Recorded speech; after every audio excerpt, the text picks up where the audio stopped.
Amahoro y'Imana abane nawe udukurikirana buri munsi muri gahunda zacu z'amakuru unyuze kuri iyi miyoboro yacu ibiri ya YouTube ariyo AMTV Show ndetse na Gasabo News 24.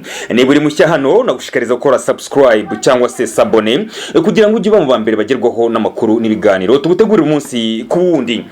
Ngwino nkwerekeze mu burasirazuba bwa Repubulika ya Demokarasi ya Kongo aho amasasu avugira mu misozi ya Kivu y'Amajyepfo. Ariko inyuma y'iyo mirwano hari ikindi kidasanzwe. Abasirikare ba Fardc bararwana badahembwa, bamwe baratoroka, abafashwe bakashyikirizwa inkiko.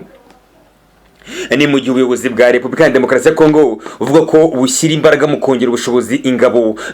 Ruswa n'imicungire mibi y'amafaranga bigaragara mu nzego biragira ingaruka zitandukanye ku gisirikare cya Kongo cyo Fardc.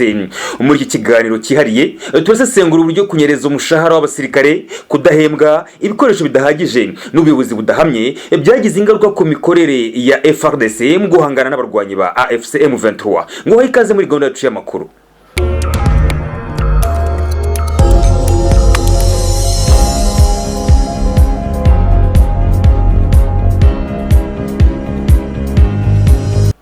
Nje mujye kubana muri gahunda y'amakuru nitwa Etienne Besa ngo ikaze.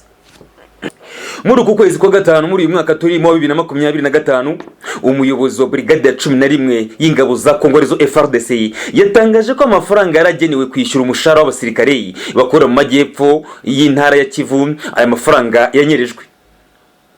Ibi byabaye mu gihe imirwano ikomeje hagati y'ingabo za Fardc zifatanyije na wazalendo aho barwana na M23 muri Kivu zombi. Kunyereza umushahara w'abasirikare si ikibazo gishya muri Fardc. Raporo zitandukanye zagaragaje ko abasirikare benshi ba Fardc badahemberwa igihe, abandi bagahabwa amafaranga make y'intica n'ikize. Ibi bigatuma bamwe bafata icyemezo cyo gutoroka cyangwa bakifatanya n'inyeshyamba.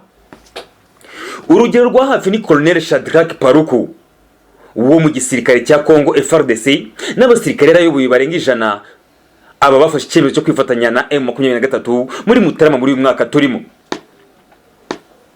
Ibi bibazo by'imicungire mibi y'amafaranga n'ibikoresho by'ingabo byatumye Fardc itsindwa mu mirwano itandukanye. Mu kwezi kwa Mutarama muri uyu mwaka umujyi wa Goma waguye mu maboko ya M23. Abasirikare ba Fardc n'abafatanyabikorwa babo barahunga basiga ibikoresho bya gisirikare mu mihanda itandukanye. Abasirikare barenga 2500 barapfuye muri iyo mirwano. Ibibazo by'imicungire mibi byagaragaye no mu nkiko za gisirikare. Mu kwezi kwa Werurwe muri uyu mwaka abasirikare barenga 300 bagejejwe imbere y'inkiko bazira gutoroka, ubujura n'ibindi byaha byakozwe mu gihe cy'imirwano. Abandi basirikare barenga 260 bakatiwe igihano cy'urupfu. Ubuyobozi bw'ingabo za Kongo arizo Fardc bwagerageje gukora impinduka harimo kongera ingengo y'imari gisirikare no guhindura inzego z'ubuyobozi, ariko ibi ntibyahagije gukemura ibibazo by'imicungire mibi n'ubuyobozi budahamye. Abasirikare benshi bagaragaje ko badafite ibikoresho bihagije kandi bagatinda guhembwa. Ibi bituma imbaraga zabo zo kurwana zigabanuka. Mu gihe ingabo za Kongo Fardc bakomeje guhana ibibazo by'imicungire mibi, abarwanyi ba M23 bakomeje kwagura ibikorwa byabo bigarurira uduce twinshi two mu burasirazuba bwa Kongo. Ibi byateye impungenge mu baturage, bamwe bakaba barahisemo guhunga, abandi baguma mu bice byigaruriwe n'inyeshyamba. Imbaraga z'igihugu ziba zishingiye ku ngabo zacyo. Iyi ngabo zidakora neza kubera imicungire mibi, harimo ruswa n'ubuyobozi budahamye, umutekano w'igihugu uburi mu kaga. Repubulika ya Demokarasi ya Kongo ihanganye n'iki kibazo gikomeye aho abasirikare bayo barwana badahembwa, abandi bagatoroka cyangwa bakifatanya n'inyeshyamba. Gusana igisirikare bisaba ubushake bwa politike, kurwanya ruswa no gushyira imbere inyungu z'igihugu. Niba ibyo bidakozwe umutekano w'igihugu uzakomeza guhungabana.